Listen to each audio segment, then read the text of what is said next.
നമസ്കാരം. Smart pics മീഡിയയുടെ smart ജ്യോതിഷത്തിലേക്ക് എല്ലാവർക്കും സ്വാഗതം.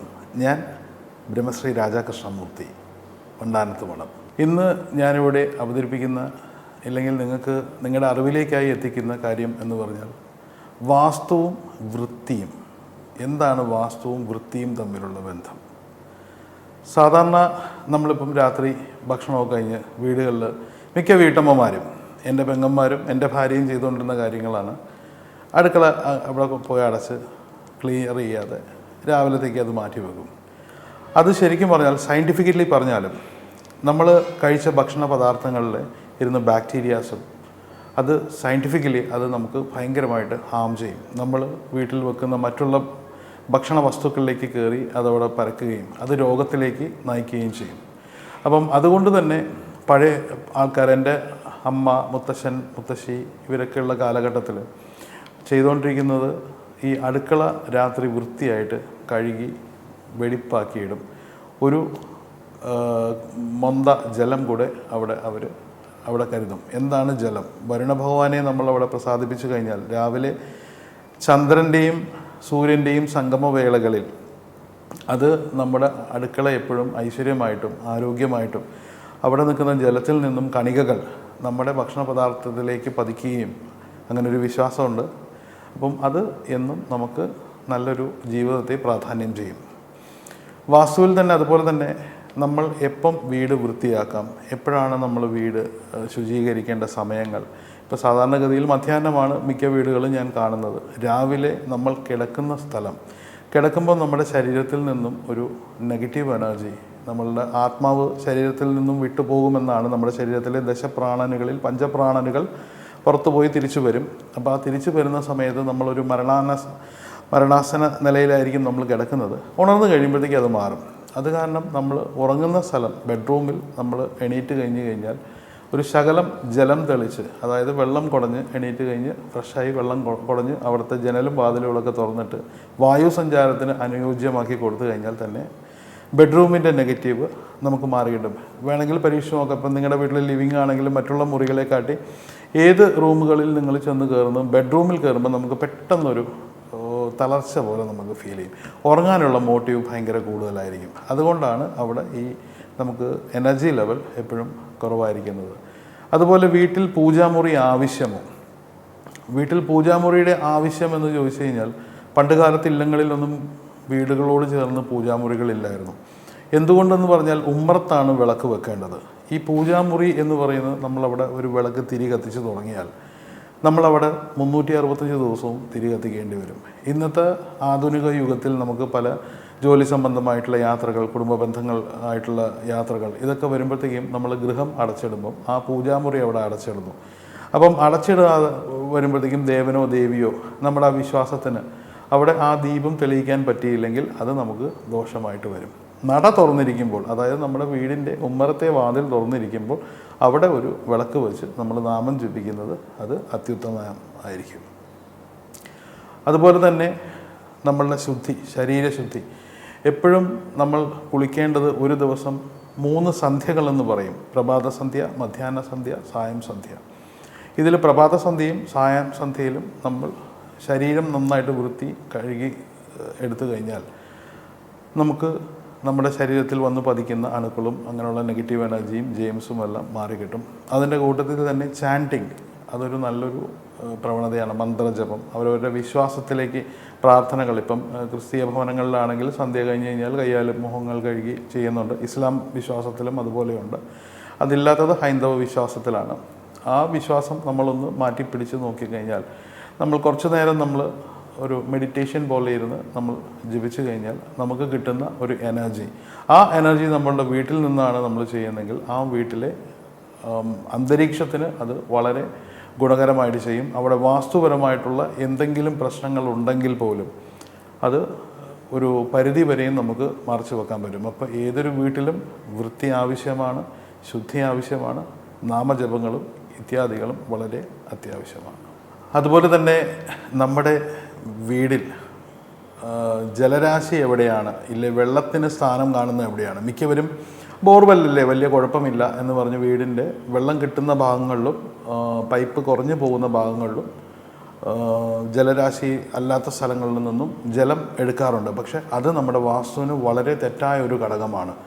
എപ്പോഴും വടക്ക് കിഴക്ക് മൂലയാണ് ജലരാശിക്ക് ഏറ്റവും നല്ലത്. കിണറാണ് അത്യുത്തമം. ഇന്നത്തെ കാലത്ത് സ്ഥലപരിമിതി മൂലം എല്ലാവരും ഇത് പോവുകയാണെങ്കിൽ പോലും നമ്മൾ അത് കഴിയുന്നതും വടക്ക് കിഴക്ക് മൂലയിൽ തന്നെ അത് വെള്ളം കണ്ടെത്താനുള്ള ശ്രമങ്ങൾ നടത്തണം. അത് അല്ലെങ്കിൽ നമ്മുടെ വാസ്തുവിനെ അത് വളരെ ഗണ്യമായി തന്നെ അത് ബാധിക്കും. വാസ്തുപുരുഷൻ്റെ കിടപ്പിൽ വാസ്തുഭഗവാന്റെ ശിരസ് എന്ന് പറയുന്നത് തന്നെ ഈശാന കോണിലാണ് കിടക്കുന്നത്. അപ്പം അവിടെയല്ല ജലരാശി എങ്കിൽ അത് വളരെ ആരോഗ്യപരമായിട്ടും മാനസികപരമായിട്ടും സാമ്പത്തികപരമായിട്ടും ഒരുപാട് ബുദ്ധിമുട്ടുകൾ ചെയ്യും. അപ്പം ഈശാന കോണിനോട് ചേർന്ന് തന്നെയാണ് നമ്മുടെ സാധാരണ ഗൃഹങ്ങളിലെ അടുക്കളയുടെ സ്ഥാനം. ഇപ്പം വടക്ക് കിഴക്ക് ആ ഭാഗത്താണ് അടുക്കളയ്ക്ക് നല്ല സ്ഥാനം ഉള്ളത്. ചിലർ അത് തെക്ക് കിഴക്ക് ചെയ്യുകയും ചെയ്യും. തെക്ക് കിഴക്ക് അടുക്കള വരികയാണെങ്കിൽ അത് തിടപ്പള്ളിയുടെ സ്ഥാനമാണ്. ഭഗവാന്റെയോ ഭഗവതിയുടെയോ നേദ്യം ഉണ്ടാക്കുന്ന പുരയാണ് തിടപ്പള്ളി സ്ഥാനം.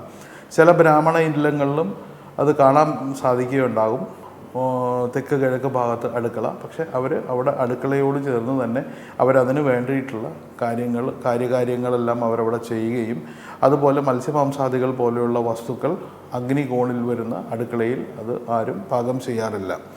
അതുപോലെ തന്നെ ഈ ബാത്റൂമിൻ്റെ സ്ഥാനം വരുമ്പോഴത്തേക്കും ബാത്റൂം 3 മൂലകൾ നമുക്ക് അത് ഒഴിവാക്കാം. ഒന്ന് ഈശാന മൂല, ഒന്ന് അഗ്നിമൂല, ഒന്ന് കന്നിമൂല. അപ്പോൾ ഇതിൻ്റെ എല്ലാം മധ്യഭാഗങ്ങൾ തിരഞ്ഞെടുത്ത്, ഇപ്പോൾ കിഴക്ക് വശമാണെങ്കിൽ നമ്മൾ കിഴക്ക് വശം ആരും ബാത്റൂം അങ്ങനെ ചെയ്യാറില്ല, എന്നാൽ പോലും നമുക്ക് മധ്യഭാഗം ഉത്തമം എന്ന് പറയാം. അതുപോലെ തന്നെ തെക്ക് മധ്യമമാണ്. യമദിക്കിലേക്കാണ് ബാത്റൂമിൻ്റെ സ്ഥാനം അത്യുത്തമമായി വരുന്നത്. തെക്ക് മധ്യമമാണ് ഏറ്റവും നല്ലത്. തെക്ക് ഭാഗത്ത് നടുഭാഗത്തായിട്ട് വെക്കുന്നതാണ്. ചിലർ വായുകോൺ ഉത്തമമാണ്, അവിടെ അടുക്കളയും അതുപോലെ തന്നെ ബാത്റൂമും ഒക്കെ പണിയാമെന്നൊക്കെ പറയും. പക്ഷേ വേദവശാലും വാസ്തുപരമായും അത് പരിപൂർണമായും തെറ്റാണ്. പഴയ ഗ്രന്ഥങ്ങളിലോ വേദങ്ങളിലോ ഒന്നും അത് പ്രതിപാദിച്ചിട്ടില്ല. വാസ്തു ഒരു മനുഷ്യൻ്റെ ആയുസ്സിനെയും അവൻ്റെ കർമ്മത്തെയും അവൻ്റെ പ്രവൃത്തിയും എല്ലാം വാസ്തുവുമായി അതൊരു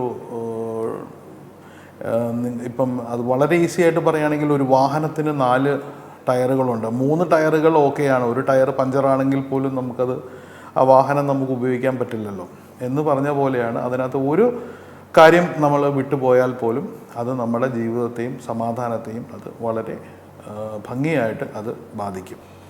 വാസ്തുവിൽ സന്ധ്യാനാമത്തിൻ്റെയും ദീപത്തിൻ്റെയും പ്രാധാന്യം എന്താണ്? ഇപ്പം സന്ധ്യാവേളകളിൽ നമുക്ക് എന്തെല്ലാം ചെയ്യാം, എന്തെല്ലാം നമുക്ക് ചെയ്യാൻ പാടില്ല? പഴമക്കാർ പറയും സന്ധ്യാവേളകളിൽ മോര്, ഉപ്പ് ഇത്യാദികളൊന്നും കൈമാറാൻ പാടില്ല എന്ന്. കാരണം ഈ വകകൾക്ക് നമ്മുടെ പോസിറ്റീവ് എനർജീനെയും നെഗറ്റീവ് എനർജീനെയും കൈമാറാനുള്ള ഒരിതുണ്ട്. ഇപ്പോൾ ചില ഇപ്പം ഒരു മരണപ്പെട്ട വീടാണെങ്കിൽ കടൽ വെള്ളം കൊണ്ട് തെളിച്ച് വീട് ശുദ്ധീകരിക്കും. ആ ഉപ്പിന് നെഗറ്റീവ് എനർജിയെ തുരത്താനുള്ള കഴിവ് ഉണ്ട്.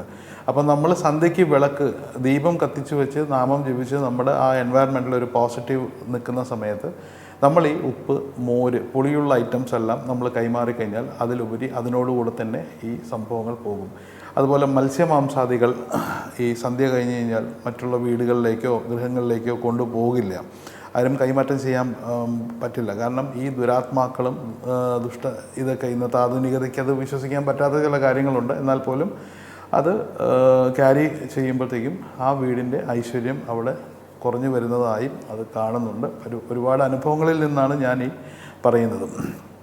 സന്ധ്യയ്ക്ക് ഉമ്മറത്ത് തന്നെ നമ്മളുടെ ഭൂമിയിൽ തന്നെ നമ്മുടെ വീടിൻ്റെ ഒന്നില്ലെങ്കിൽ നടുമുറിയാവാം, ഇല്ലെങ്കിൽ പ്രധാന വാതിലിനോട് ചേർന്ന് ഒരു അടി പുറകോട്ട് മാറി അവിടെ കിണ്ടിയിൽ തുളസിയിട്ട ജലം ഇതെല്ലാം വെച്ച്, അതുപോലെ തന്നെ ദീപം കത്തിച്ച് എള്ളെണ്ണ ഒഴിച്ച് അതിനകത്ത് പരുത്തിക്കുരു പിരിച്ച് കിഴക്കും പടിഞ്ഞാറും തിരിയിട്ട് അവിടെ നിന്ന് ആ ദീപം കത്തിക്കുമ്പോഴത്തേക്കും അതിൽ നിന്നും ഉണ്ടാകുന്ന ആ എനർജി, ആ ടോക്സിൻ എന്ന് പറയുന്നത് ഓക്സിജൻ്റെ അംശമുള്ളതാണ്.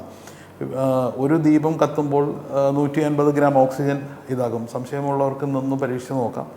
ആ വിളക്കിനടുത്ത് നിന്ന് ഒന്ന് ജപിക്കുമ്പോഴത്തേക്കും നമ്മുടെ ആരോഗ്യം ഓട്ടോമാറ്റിക്കലി, നോർമലി നമ്മളിങ്ങനെ വളഞ്ഞിരിക്കുന്നവർ ആ ജപം നമ്മൾ ചെയ്തു വരുമ്പോൾ ഓട്ടോമാറ്റിക്കലി നമ്മുടെ സ്പൈനൽ കോഡ് അത് നേരെയാവുകയും അത് UK ബെൽഹാൾ ഹോസ്പിറ്റലിൽ ഇത് ഡോക്ടർ ഫ്രാങ്ക്ലിൻ ഇദ്ദേഹം ഇത് പരീക്ഷിച്ച് അദ്ദേഹം അവിടെ ഒരു പുസ്തകം തന്നെ എഴുതിയിട്ടുണ്ട് ഇതിനെക്കുറിച്ച്. അപ്പോൾ സന്ധ്യാവേളകളിൽ അത് ത്രിസന്ധ്യകളുണ്ട്, മധ്യാഹ്ന സന്ധ്യയുണ്ട്, കാലം സന്ധ്യയുണ്ട്, പ്രഭാത സന്ധ്യ, സായം സന്ധ്യ. സായം സന്ധ്യയിലാണ് മിക്കവരും ഇത് ചെയ്യുന്നത്. അപ്പം സായം സന്ധ്യകളിൽ വിളക്ക് കത്തിച്ച് നല്ല രീതിയിൽ പ്രാർത്ഥിച്ച് കുടുംബത്തിന് ഐശ്വര്യം വരാൻ നമ്മൾ തന്നെ ശ്രമിക്കണം. അല്ലാതെ ഈ ജ്യോതിഷത്തിൽ ഈ പറയുന്നത് പോലെയും മറ്റുള്ള ഈ കാര്യങ്ങൾ നമുക്ക് ഐശ്വര്യം, പോസിറ്റീവ് എനർജി ഇതൊന്നും സൂപ്പർ മാർക്കറ്റിൽ കിട്ടുന്ന സാധനങ്ങളല്ല. അത് നമ്മൾ തന്നെ അത് ഉണ്ടാക്കിയെടുക്കേണ്ട ഒരു പ്രവൃത്തി തന്നെയാണ്. അത് നമ്മളെന്നും നിഷ്ഠയും ചിട്ടയുമായിട്ട് അത് ജീവിച്ച് നമ്മൾ വന്നു കഴിഞ്ഞാൽ ആ ചിട്ടകൾ എന്നും നമുക്ക് ഐശ്വര്യവും ആരോഗ്യപൂർണവുമായിട്ടുള്ള ഒരു ജീവിതത്തെ നമുക്ക് പ്രദാനം ചെയ്യും. അതിലുപരി തന്നെ സന്ധ്യാവേളകളിൽ നാമം ജപിക്കുന്ന കുട്ടികൾ, ഒരു 45 മിനിറ്റ് നാമം ജപിക്കുന്ന കുട്ടികൾ അവർ പഠിത്തത്തിൽ വളരെ മുന്നേറി നിൽക്കുന്നതായും അനുഭവത്തിലൂടെ ഞങ്ങൾക്ക് തെളിയിക്കാൻ സാധിച്ചിട്ടുണ്ട്. കുട്ടികൾ സന്ധ്യാവേളകളിൽ പഠിത്തത്തെ കാട്ടി അവർ ശ്രദ്ധിക്കേണ്ടത് നാമജപങ്ങളാണ്.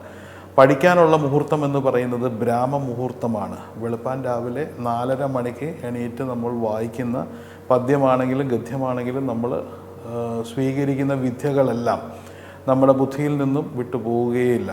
പക്ഷേ സന്ധ്യാസമയങ്ങൾക്ക് ശേഷം വിദ്യ എടുക്കുന്ന കുട്ടികൾക്ക് അത് അത്രയും ഉചിതമാവില്ല. രാത്രി 12 മണി 2 മണി വരെയൊക്കെ ഇരുന്ന് പഠിക്കുന്ന കുട്ടികളുണ്ടാവാൻ കഷ്ടപ്പെട്ട്. പക്ഷേ 2 മണിക്കൂറാണ് നമുക്ക് പറഞ്ഞിട്ടുള്ളത് വിദ്യയ്ക്ക്. ഒരു വിദ്യാർത്ഥിയുടെ ലക്ഷണം എന്താണ്? കാകദൃഷ്ടി, ഭഗദ്ധ്യാനം, ശ്വാനനിദ്ര, ജീർണവസ്ത്രം, അല്പാഹാരം, ഏവം ച വിദ്യാർത്ഥി ലക്ഷണം. ഇതിനെപ്പറ്റി പൂർണ്ണമായിട്ടുള്ളൊരിത് ഞാൻ അടുത്ത എപ്പിസോഡിൽ ഞാൻ പറയുന്നതായിരിക്കും. സ്മാർട്ട് ജ്യോതിഷത്തിൻ്റെ ഈ എപ്പിസോഡ് ഇവിടെ പൂർണ്ണമാകുന്നു. പുതിയ അറിവുകളുമായി വീണ്ടും കാണാം. നന്ദി, നമസ്കാരം.